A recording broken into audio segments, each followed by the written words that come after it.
There's some seats up front here.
We are a circle within a circle, with no beginning and never ending. We are a circle within a circle, with no beginning and never ending. We are a circle within a circle, with no beginning and never ending.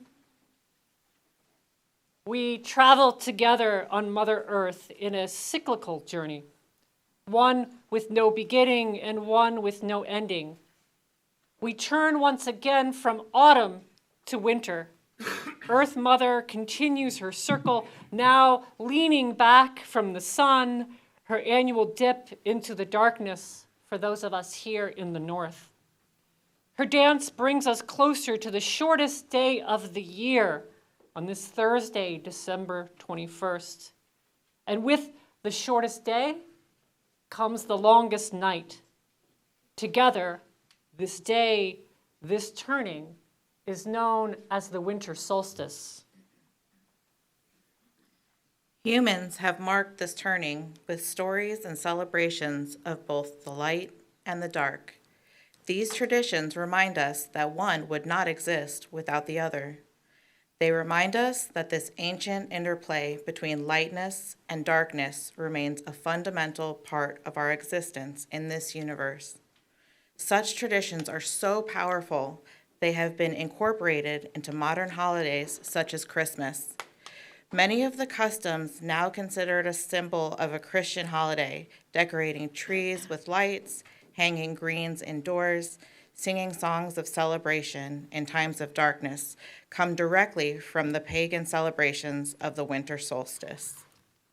And so we celebrate today the light and the dark, not separate, but together, each with its own gifts.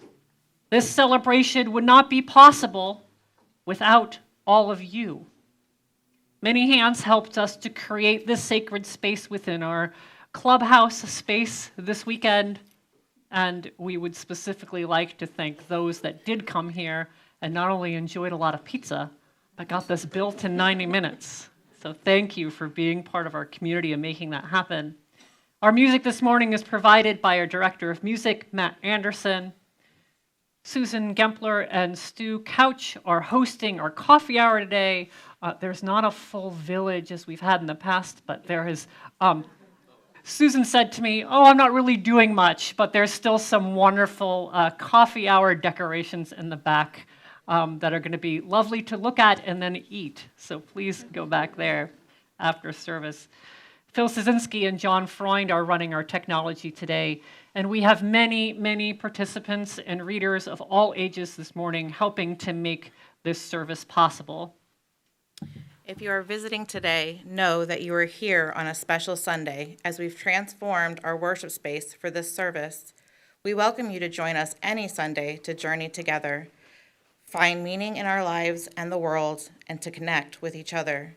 Please take a moment to say hello to one of our welcome hosts after the service. Wave your hand if you were the welcome. There we go. There we go. There we go. got Sally and Carol. And who else is a welcome host? Is that it? So Sally and Carol are welcome hosts today. If you are visiting us online, please take a moment to say hello and provide us with your contact information in our online guest book. You will see the link on our chat. And we have a few announcements this morning. First, Christmas Eve registration. I know this is not something that we normally do over the last few years. We have been asking that you register. This is important that we're in a new space, we're in a rented space so that we can help prepare. As of, I didn't check it yesterday, but as of Friday, there were only like 30 people registered, and I know we're gonna get a lot more people for Christmas Eve.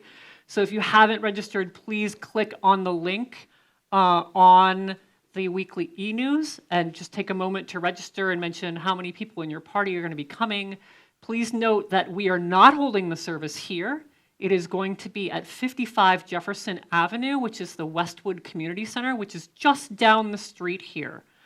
So please take note of that. And also note we have no programming on Sunday morning.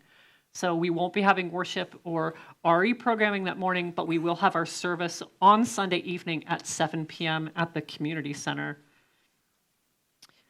I also want to mention, for those of you that haven't seen the announcement, that many of you know that our youth group are planning a trip to Prague this spring, and they need your help. They've opened up a link on a crowdsourcing site called Faithify, which is a UU crowdsourcing platform.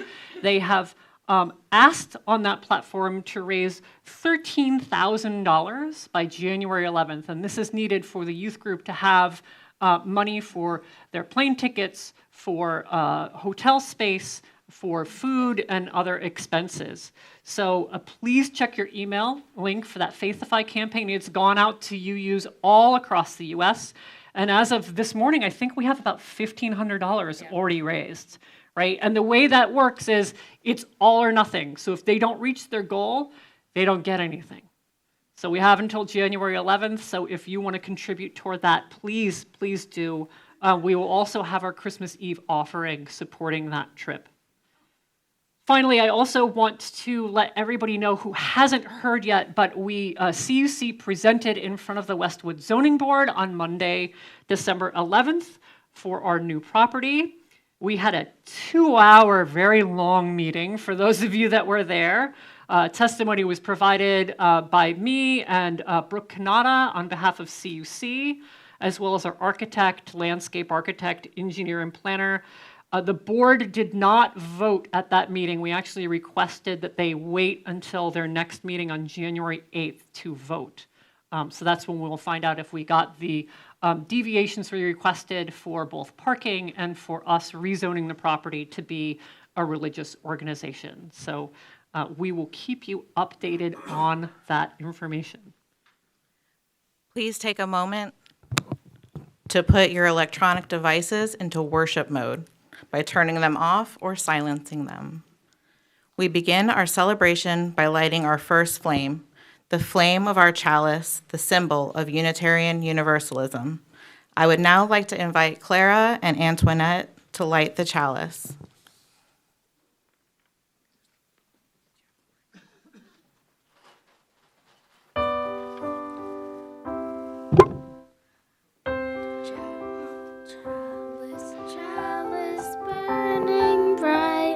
Guide us with your glowing light. Light the way so we can see all the things that we can be. Chalice, chalice, burning bright. Guide us with your glowing light.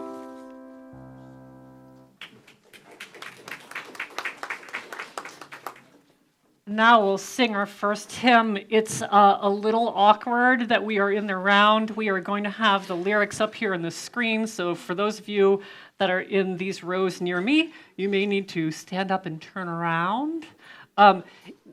And we also handed out all the hymnals. So this is hymn number 73. There's verses for all the seasons. We are just singing the winter verse, and Matt is going to play it through for us so that we are used to that.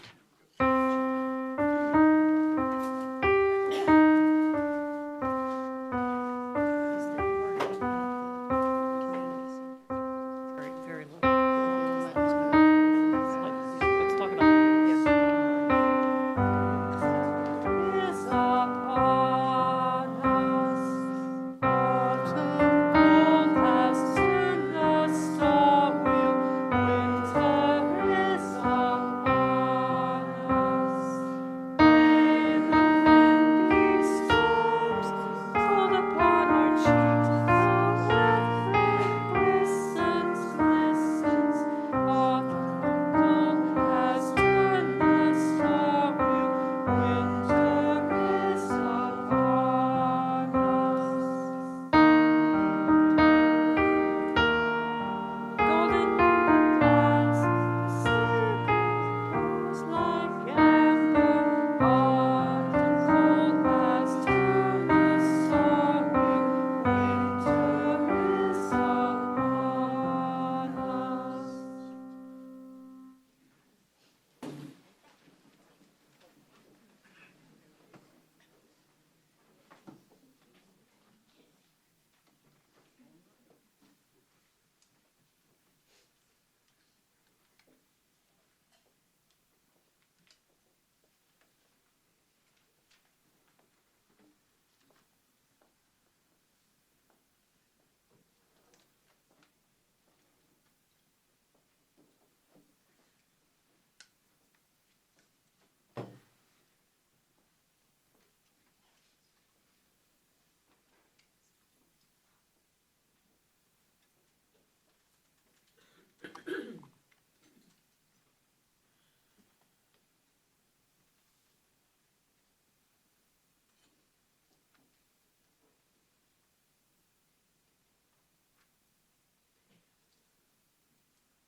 The flame within our winter spiral has been lit.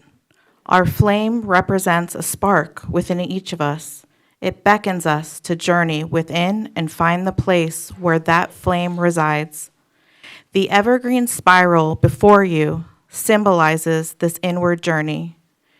This ancient form of worship, with its roots in pagan culture, has been adapted through the ages by Christians for worship during the season of Advent. Unitarian Universalists have also taken up this tradition, adding our own meaning and significance to the spiral walk. Each year we use our winter spiral to lift up wisdom and inspiration. As we proceed through our spiral journey today, we will explore what it means to embrace the mystery of darkness. Modern holiday traditions lead many of us to experience this time of year as one of busyness, rushing from celebration to celebration or bustling about to find gifts for everyone on our lists. But Mother Earth has other plans for us living here in our northern climate. Winter approaches with warmer temperatures, shorter days with lower temperatures, shorter days and longer nights. The world around us begins to slumber. Silence and darkness wrap its arms around us, and if we so choose, we may follow this lead and rest into the mystery offered this time of year. Today, we will follow the path of the sun during the approaching solstice and explore the mystery of the darkness. To begin, we need to center ourselves in the sacred space. We need to locate ourselves in this particular place and recognize the four directions which each contribute to this particular moment.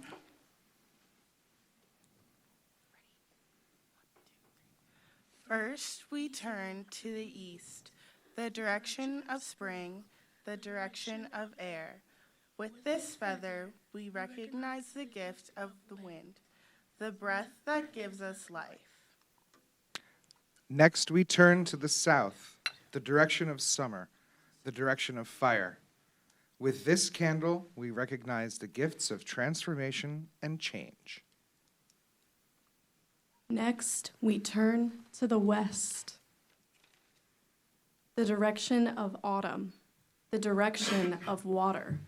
With this water from our annual water ceremony, we recognize all that nourishes and sustains us, such as the water we drink and the food that we eat.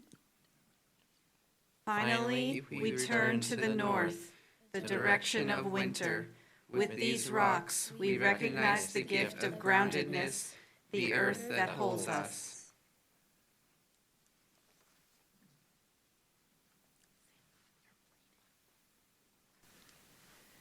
In these days separated into before and after, we learn to live in the in-between, between the ways of being and knowing, held in the waiting of winter, where we know all plans and predictions are partial, and we learn to pivot as a spiritual practice.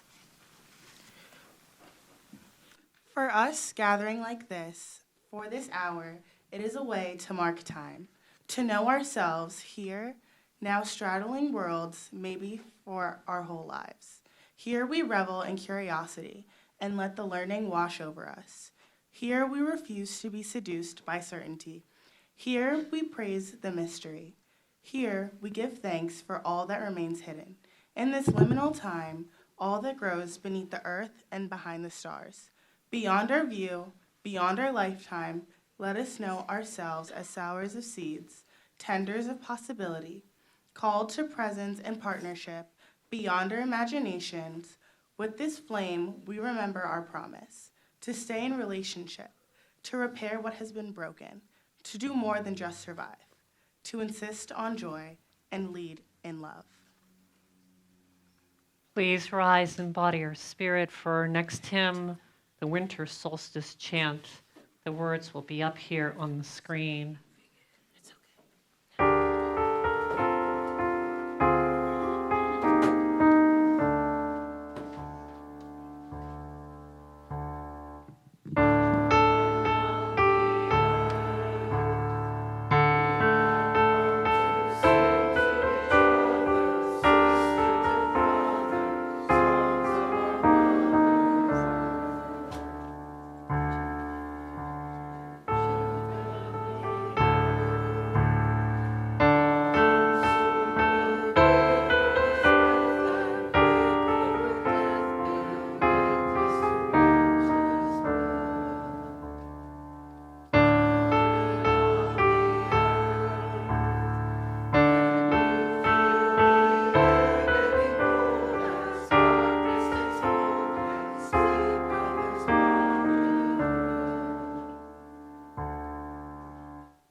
It was the middle of winter, and the sun had grown very old. All year long the sun had worked very hard, rising and setting day after day. All year long the sun had fed everybody on earth, shining and shining, giving energy to the trees and the flowers and the grasses so they could grow and feed the animals and birds and insects and people. All year the sun's gravity held tight to the spinning ball of the earth and the twirling ball of the moon and the 8 other whirling planets as they traveled around and around and around until the poor sun was dizzy watching it all. Now the poor tired sun could barely make it up in the morning, and after a very short time needed to sleep again. So the days grew shorter and the nights grew longer, until the days it was so short it was hardly worth getting up for. Now it's time that we share the joys and sorrows of this community, something we do each week as a way of caring for each other. I will share the written joys and sorrows submitted to me ahead of time. Then I will share the joys and sorrows submitted online. So for those of you online, I encourage you to write your joys and sorrows into the chat now. Finally, I will invite all present to share out loud the names of those you're holding in your heart today. So let us begin by resting into the comfort of this darkness. Let us breathe in and breathe out as one. Living beings sharing the blessings of this world. And into this space, we now share the joys and sorrows for this community for Sunday, December 17th, 2023.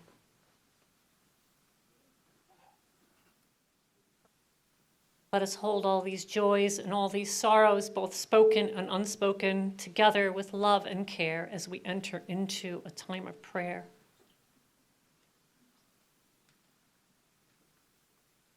Spirit of life, we gather today in a time of darkness, both physically and metaphorically.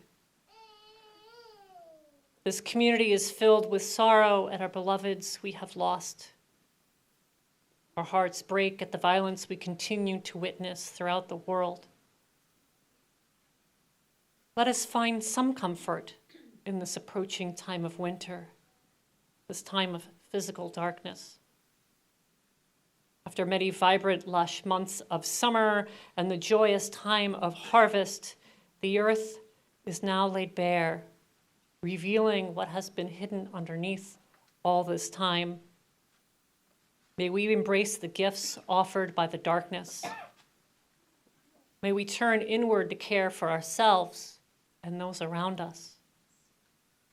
May we heal from our grief, from our broken hearts, from our weary bones. As we surround ourselves with the love of family, friends, and community, may we nurture these restorative connections which bring about more joy and more hope in this world. May we prepare ourselves for the year ahead. May we rest. May we find peace in this rest. Blessed be, and amen.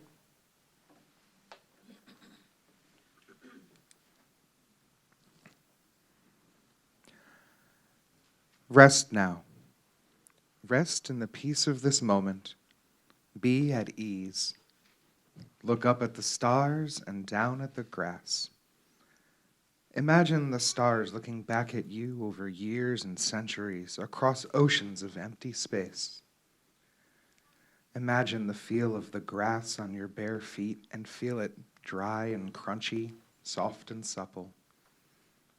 Rest now. Rest in the peace of this moment.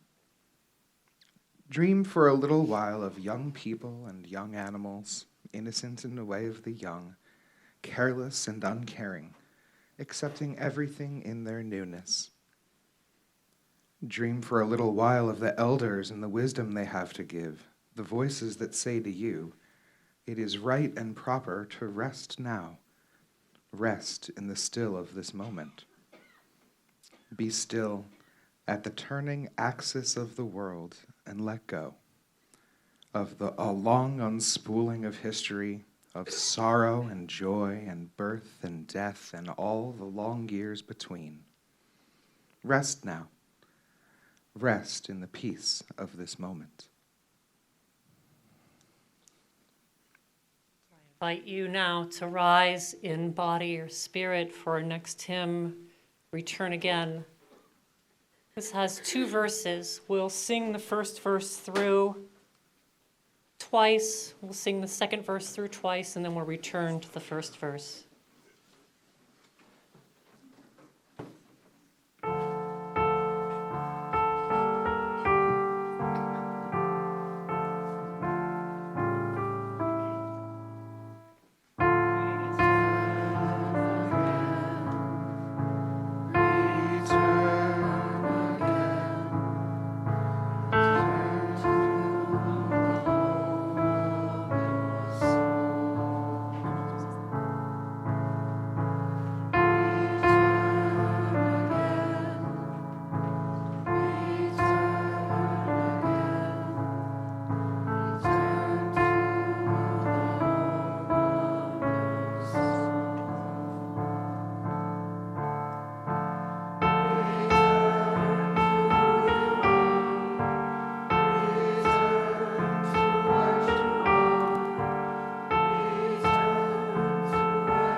Night felt sorry for the sun. "Come to my arms and rest, child," she said. "After all, I am your mother. You were born out of my darkness billions of years ago, and you will return to me when all things end. Let me cradle you now as I shelter every galaxy and star in the universe." So Night wrapped her great arms around the sun, and the night was very long indeed.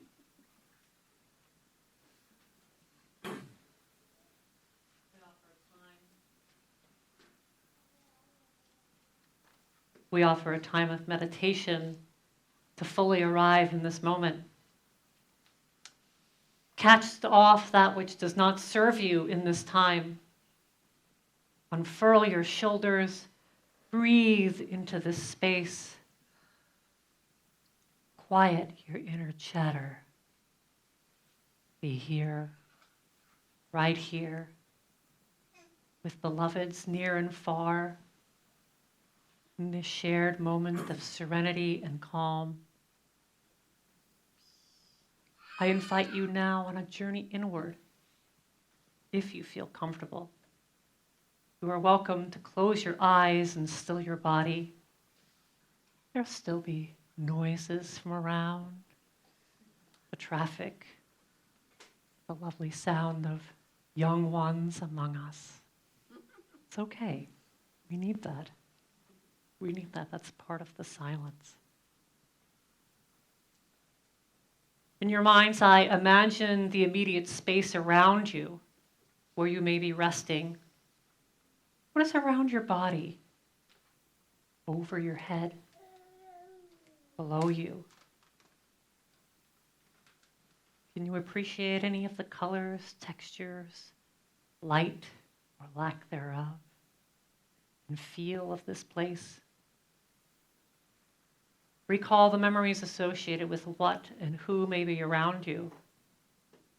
Who has been here before? What may have happened in this space?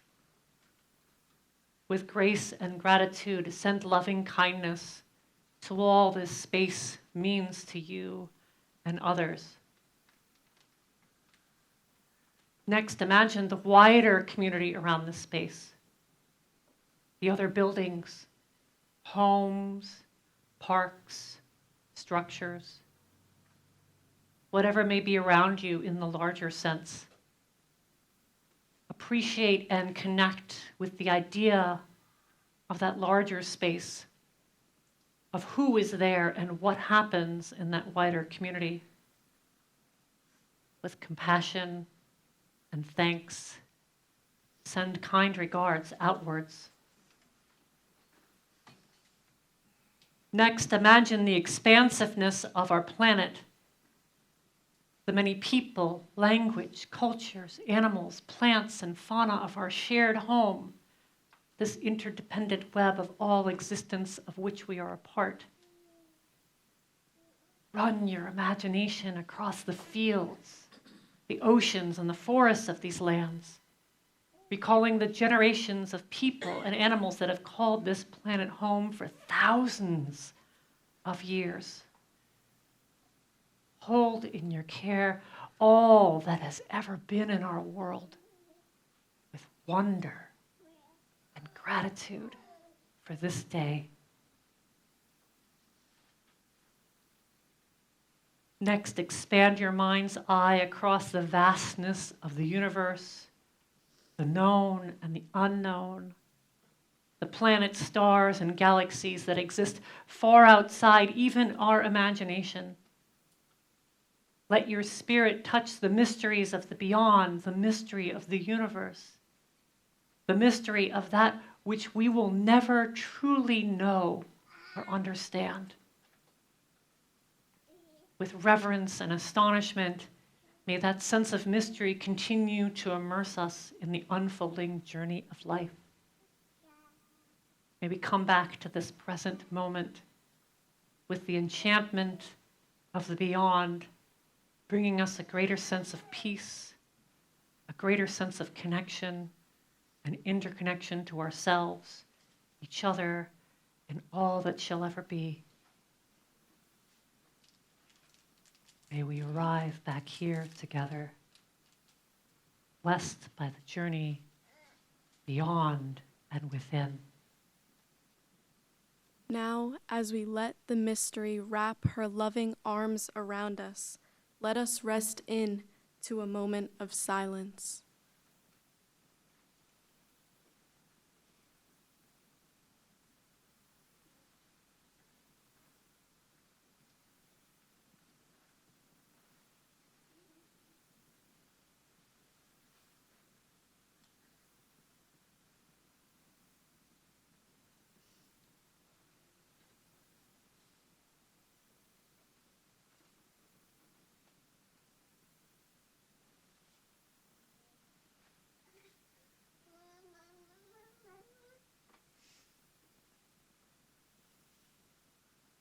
I invite you now to rise and body your spirit for our next hymn, Dark of Winter.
Why doesn't the dark go on so long? Asked the children all over the earth.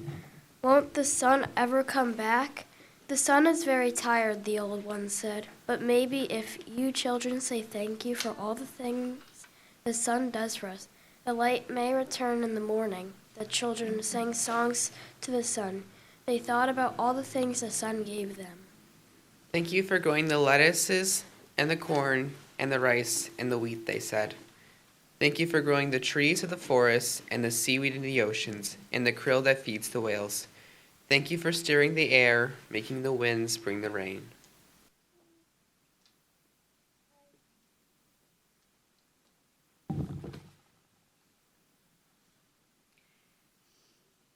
At this time of winter solstice, the longest night of the year, we turn to each other and we are reminded of the importance of community. Each Sunday, we collect an offering to help fund the mission of Central Unitarian Church.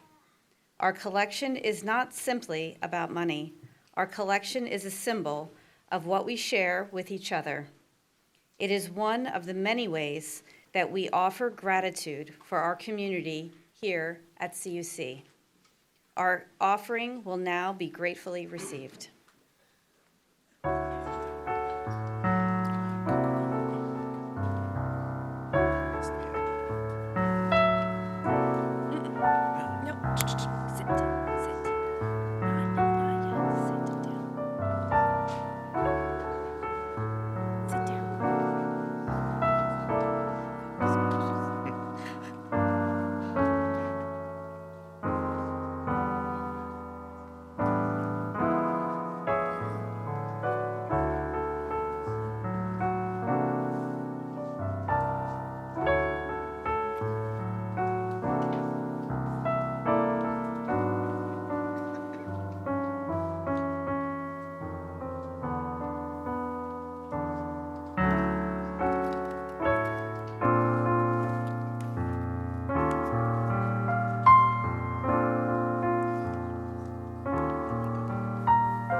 Please join me in saying our dedication words. We dedicate these gifts in service of our mission to welcome all into a home of spiritual diversity that challenges us to become our best selves, to minister to one another in love, and to serve the greater community.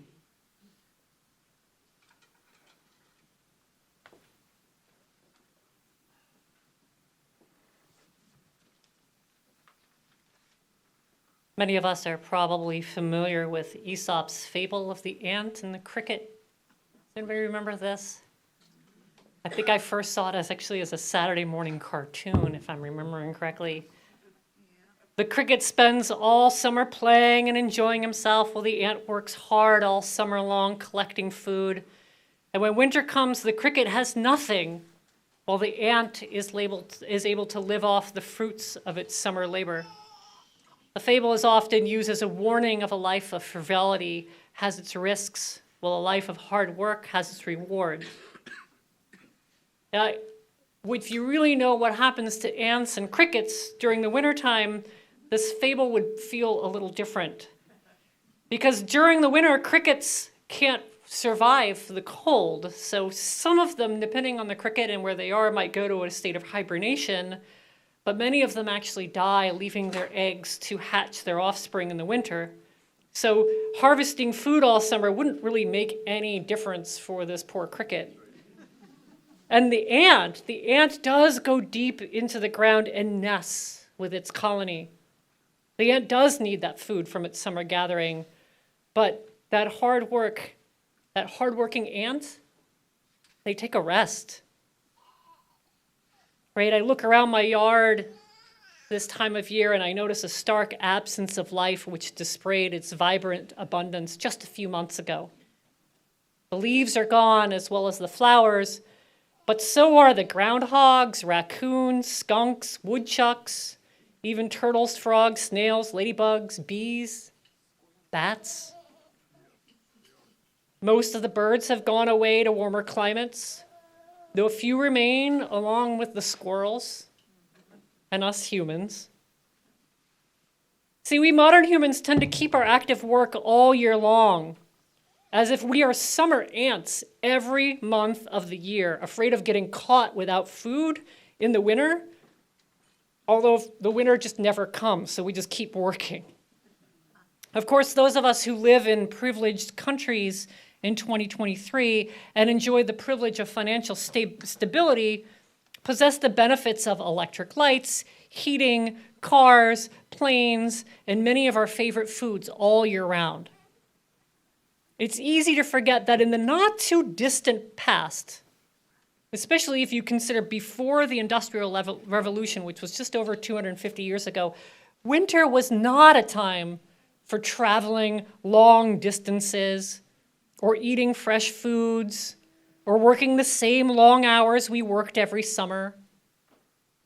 Winter instead was a time to lay low, share carefully prepared foods and stored foods, to rest, to remain close to our families and communities.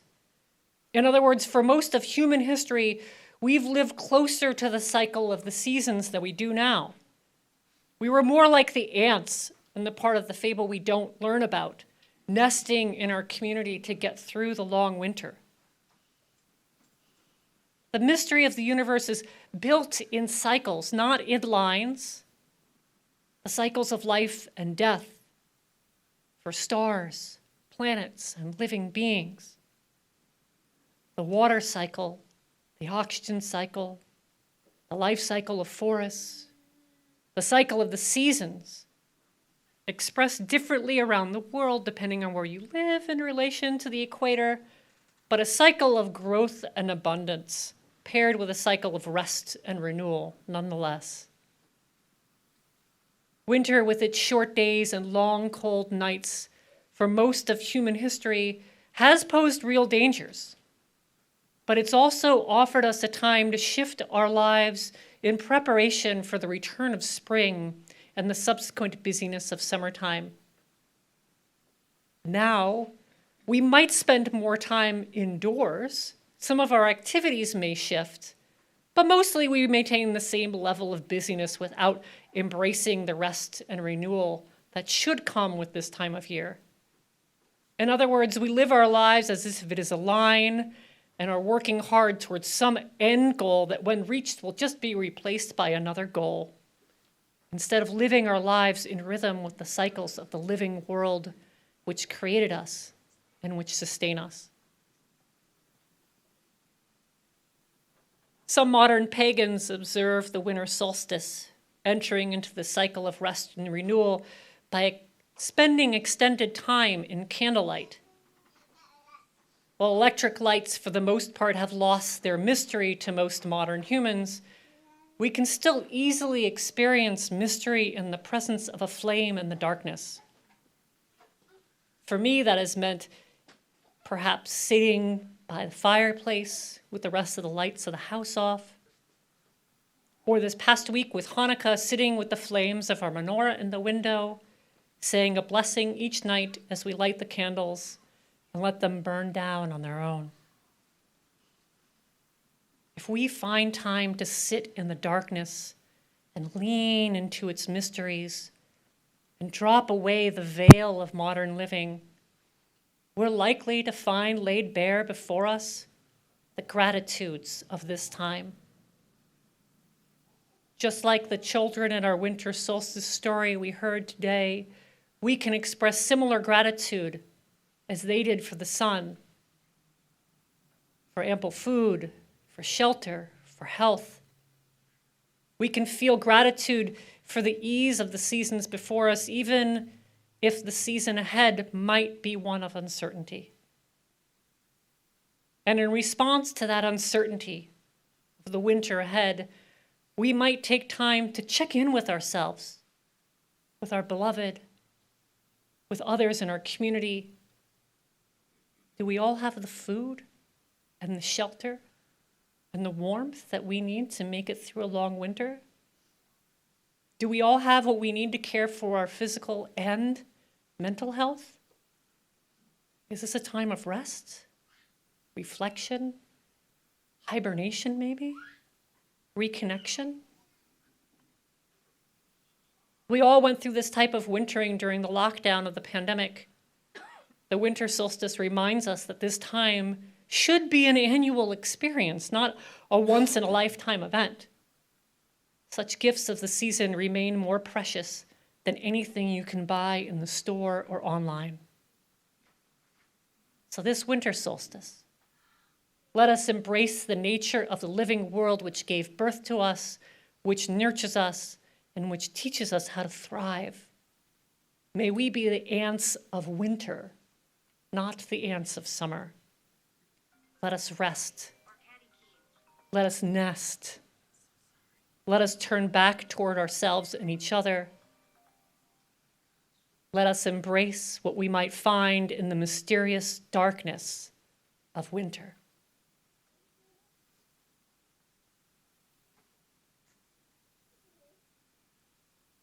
And of course, before that rest, because it's not quite the solstice yet, before the rest comes time of revelry and frivolity. So let us close our service by singing with joy a festive solstice carol with, I believe we all know, Deck the Halls.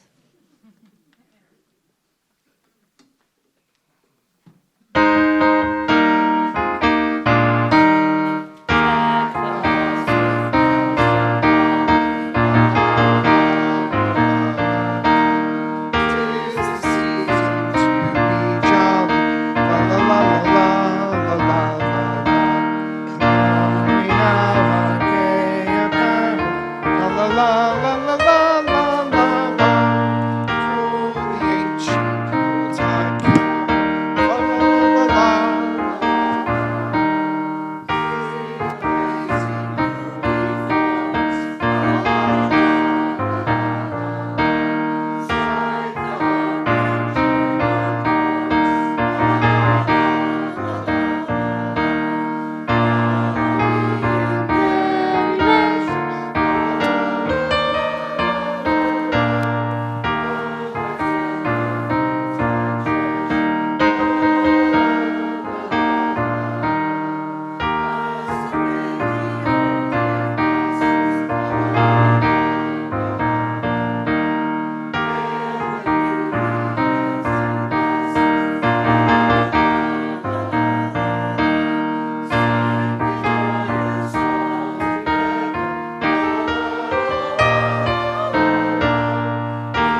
Please join us in saying the words to extinguish our chalice.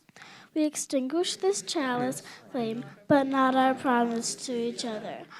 To act with grace, to hold each other in love, to serve this community and our world. This promise of the heart serves as a reminder of how we live together. May it bring joy to our collective lives. We are a circle within a circle, with no beginning and never ending. We are a circle within a circle, with no beginning and never ending. We are a circle within a circle, with no beginning and never ending. Let us once again allow the rhythms of this season to guide us. May we find what we need during this time of darkness. May its mysteries reveal themselves to us. May this be a sacred time of reconnection with ourselves, each other, and our living world. Blessed be, and amen.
Can we get a round of applause for everybody who participated in our service today? It's not easy getting up here and doing all this, especially when your minister creates a super complicated script where everybody's moving around and not quite sure when they need to speak, but everybody did it lovingly and gracefully, so thank you for being part of this service. Thank you to Alie Christopher, who helped make this happen and also participated. Thank you, Matt, for giving us all that lovely music. Thank you to Phil and John for dealing with all the craziness we threw at you with multiple microphones and being in the dark and all the madness that comes with that.